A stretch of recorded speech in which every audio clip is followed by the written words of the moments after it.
Өдөр өглөө хараад байна. Өнөөдөр та хэдий DR9-ийн талаар ярьж өгч байна. За тэгээд түрүү бичлэгийн амжилж байгаад харсан чинь миний өмнөх хэсэг маань устчихсан байна. Одоо тэгээд эхний хэсгийг дахиад хийж байна.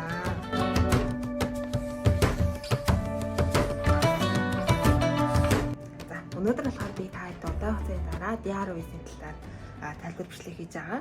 Тэгээд эхлээд DR9 гэдэг нь яг ямар виз юм бэ гэдэг талаар ярья. DR9 нь болохоор Солонгос улсад үйл ажиллагаа явуулж буй компанид ажиллахын өмнө авч болох визагаа. За тэгээд 6-аас 2 жил хүртэл сонгогддог. Тэгээд 2 жил дотроо болохоор ингээд 6 сараар заавал ингээд сонгох шаардлагатай байдаг байгаа шүү. Тэгээд дээдэлтэй 2 жил гэсэн үг.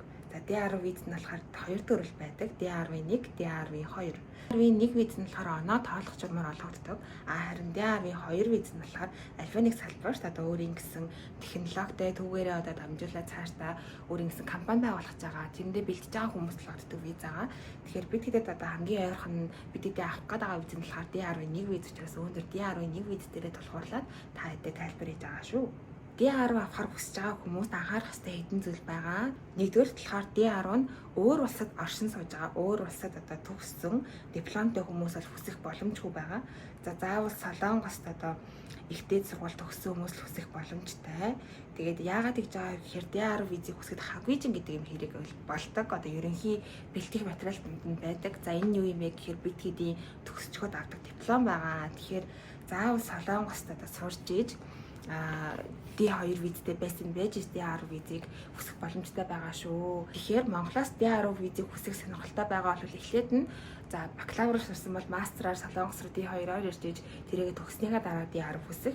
За мастраар сурчихсан байгаа бол доктороор Солонгос руу дахиж ирж сурч иж D2 визээр эхлээд байцаагаа DR руу салах боломжтой байгаа шүү. Тэгээд үүн дээр одоо оюутан маань анхаарах зүйл юу вэ гэхээр за тэгэхээр Солонгос улсад одоо сурж байгаа хүмүүс маань юуг анхаарах нь вэ гэхээр дипломоо хизээ авах нөө гэдгээ өдрөө мэдчихээд тэрний дараа чаас одоо иммиграшнд цаг авах нь штэ тий. Хоёрдугаар талхаар DR1 гэд бид хэдийг авах гээд байгаа виз нь 190 хүртэлх оноог тоолж олгогддог байгаа. Гэхдээ 190-ээс өртөж арын л бид хэд ингээд авч чадах юм бол виз бол танд хангалттай олгогдно.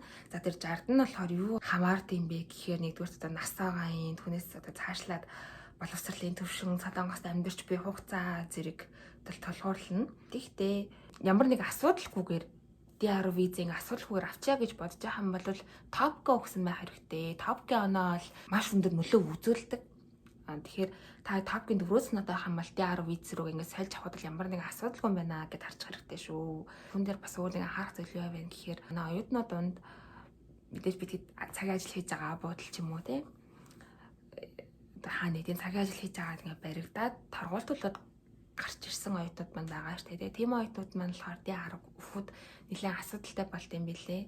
Тэгээд топкийн оноо бол өстой зайшгүй заавал өгчиж очиод хүсгэнэ шүү. Гарах хэсэг нь гэдэг бол яг 100% баталгаагүй юм билээ. Тэгэхээр топик оноотой оюутнууд нөгөө би топкийн оноотой юм чинь ингээ 50 байгаад гэж болохгүй. Яагаад тэгэхээр топик ч 2 жил хүртэл оноо нь одоо хүчинтэй байдаг. Эмэгц яг ингээд виза садуулах гэсэн чинь топкийн оноо дуусчихсан байх юм бол айгүй харамсалтай шүү дээ тий.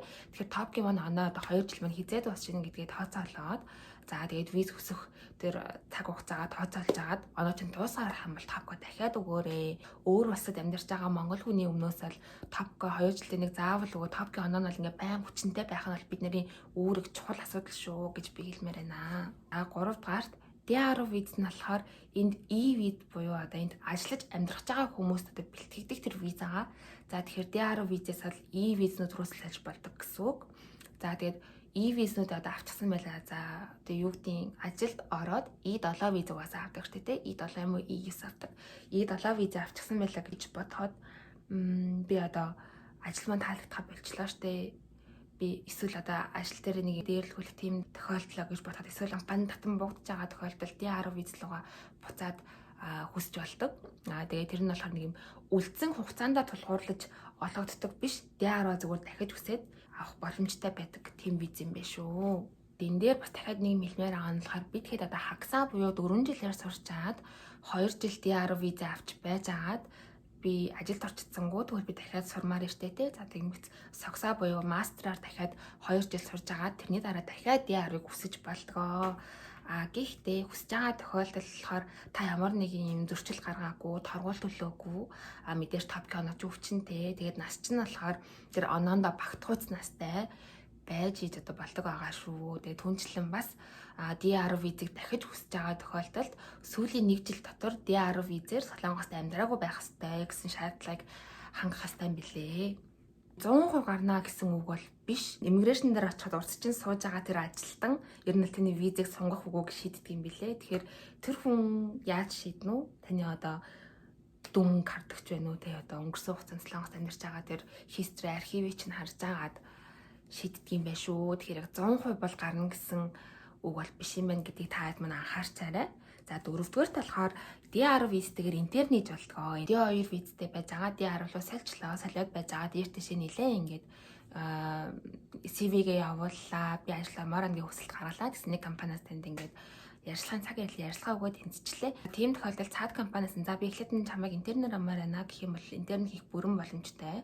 Гэхдээ D10-ийн визний чинь хугацаанаас ер нь л хасагдаад явна гэсэн үг.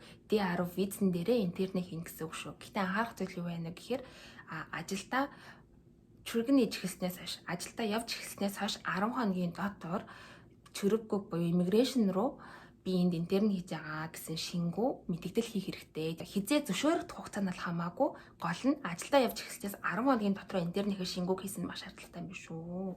Тэгээд интернээр бас өөр анхаарах зүйл юу вэ гэхээр DR визтэй хүмүүс хамгийн ихтэй 1 жил интерн хийх боломжтой байдаг 12 сар. Тэр дотроо нэг компанид бол дээдэлтэй 6 сар хийх боломжтой. Тэгэхээр та 6 сар энэ компанид интерн хийчихэд байж байгаа тэр газрын интернет сонгох боломжгүй гэсэн E7-оор солих хэвээр эсвэл тэр ажлаасаа гараад өөр ажилд орж интерн хийх шаардлагатай болох нь шүү. Тэгэхээр та хэд маань тэрийгээ сайн судалж агаад компанитайгаа сайн ярьж агаад анханаас нь ингээд зөвшөөрлөлт хүрснээгээ дараа интерн хийхийг бодоорой. Яагаад гэхээр нэг газар ингээд интерн хийгээ байж идэг. Хамаагүй хугацаагаар тэр газараа зориулсан байсан ч тэр газар чамайг ажилд орохгүй байх юм бол би л хохирно штэ тий. Тийм учраас компанитайгаа сайн зөвшөөрөлтсөний үүднээс интернээ хийж эхлээрээ.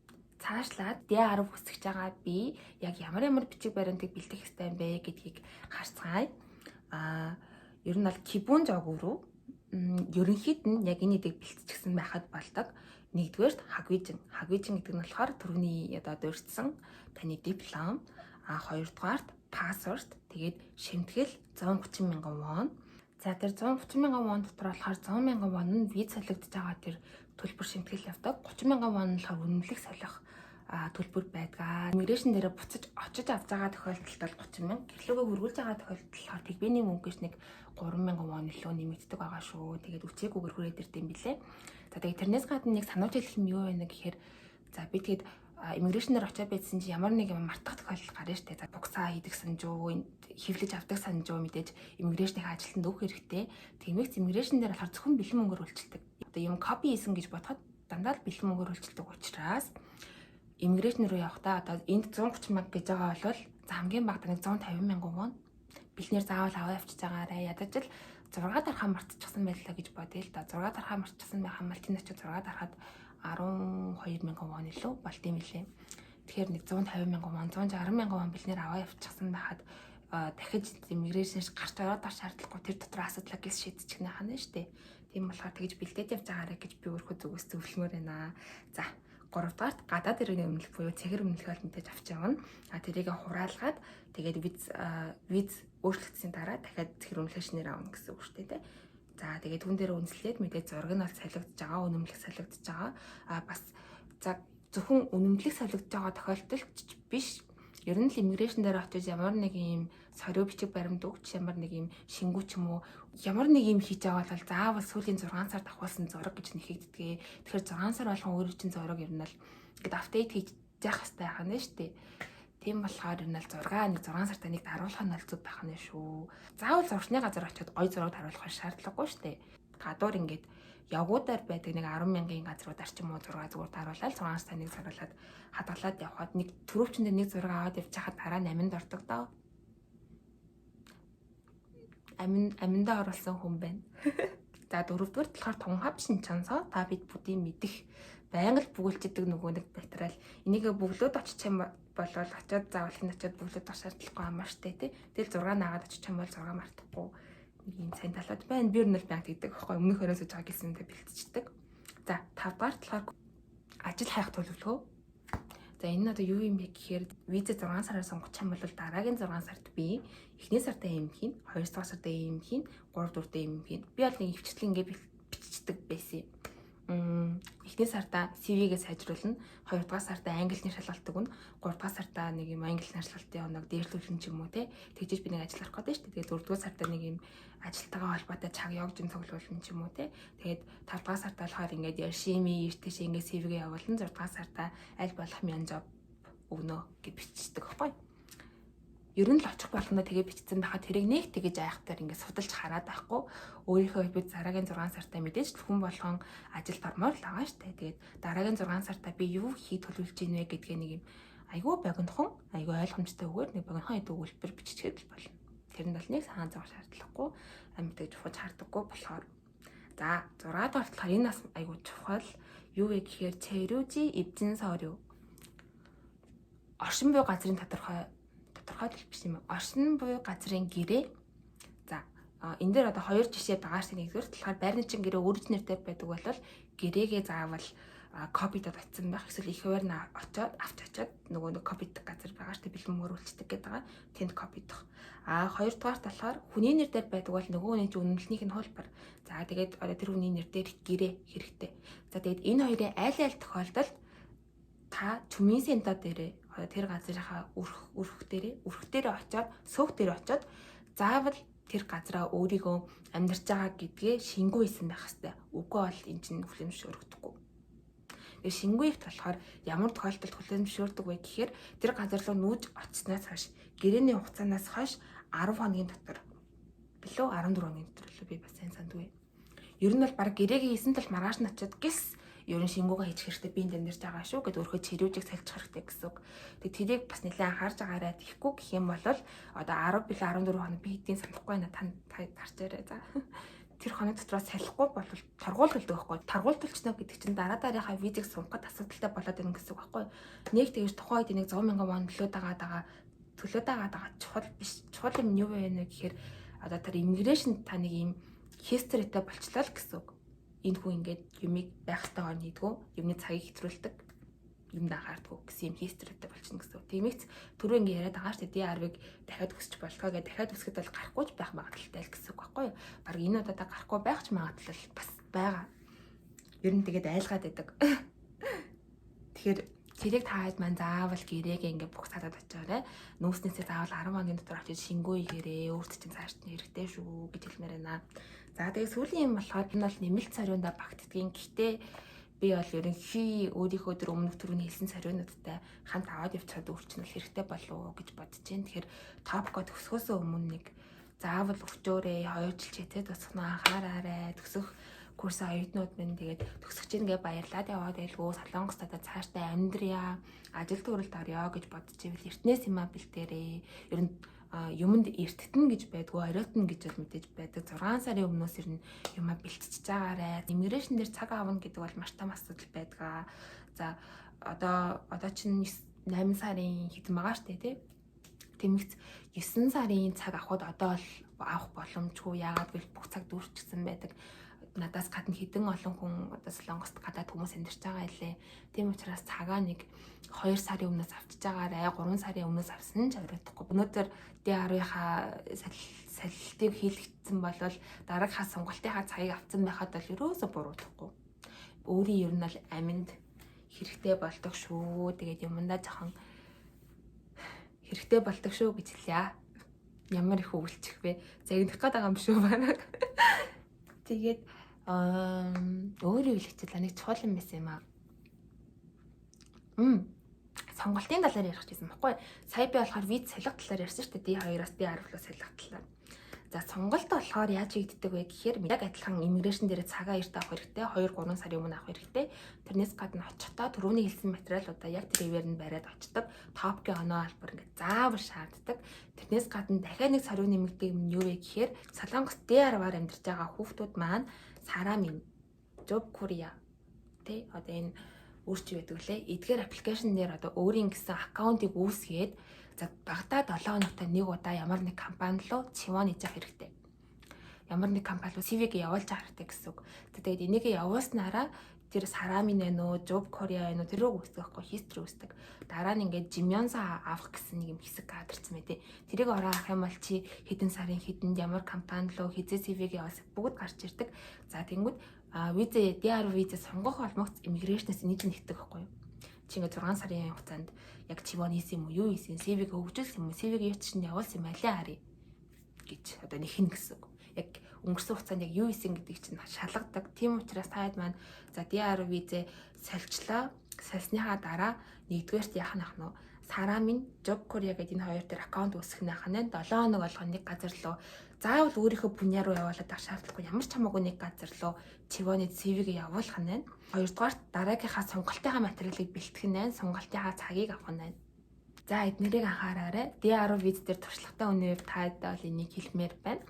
За тэгээд цаашлаад ер нь DR визээрээ ажилд орж амжсангүй гэж бодож байгаа хүмүүс интернээр хийсэн чинь энэ нь бүтсэнгүй гэж бодож байгаа хүмүүсээ санаа зовоолтгүй. DR визээр за жил 6 сар байж байгаа. Цөөлхийн сонголтыг хийчихэд яах нь мастер руу орчих нь шүү дээ. Тэгээд мастерта 2 жил сурж агаад за тэгээд 2 жил сураад төгснөхийн дараа дахиад DR мэдүүлэх боломжтой байх нь. Гэхдээ энэ хоорондоо мэдээж ямар нэгэн асуудал гарахгүй, торгуулдуулахгүй юмыг цаг хугацаанд хийгээд явах нь ахнаа. Тэгэх юм бол ингээд цаашлаа Солонгост удаа амьдрахын цаг үе чинь нэг зам үд. Цаашлах үд, цаашлах зам үд, цаашлах цаг. Цаашлаа Солонгост амьдрахын зам. Цаашлаад ингээд Солонгост амьдрах хугацаа чинь уртсах юм боломжтой болох юм байна гэдгийг анхаараарай. Тэгээд мэдээж торгуулдуулахгүй байна гэдг нь даан газын ажиллаж байгаа баригдах ч байна уу те. Эсвэл амьдрах газараа ингээд сольж чадаагүй байж байгаа торгуулдуулах ч байна уу. Ганц энэ дээр ингээд хамаарахгүй тэр одоо үнэмлэхгүйгээр машин барьж байгаа хүмүүс. Үнэмлэхгүйгээр машин бариад дээрэс нь согтуу машин бариад үнэмлэхгүй согтуу машин бариад дээрэс нь насал гаргаж байгаа хүмүүс. Ер нь бол дахиж виз чинь хизээч сонгогдохгүй гэж би хэлмээр байна. Солонгост бас залууны үнэмлэх авах тийм ч хэцүү биш ээ. Тийм битгий тэгэрээ. Өөрийнхөө аминдаа хайртай байгаарай гэж хэлмээр байна.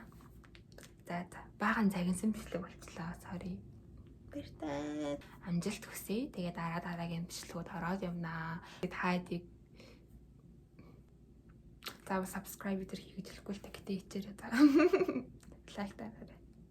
Комент бичээр асуух юм байвал тэгээд миний Instagram хаягийг мэдж байгаа штэ тий. Дээшээ ч гэсэн биччихүүлнэ.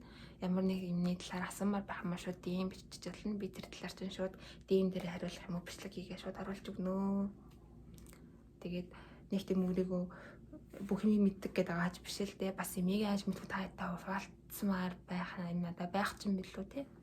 Тийм барилга өмчлөгээд асахъя да. Амжилт.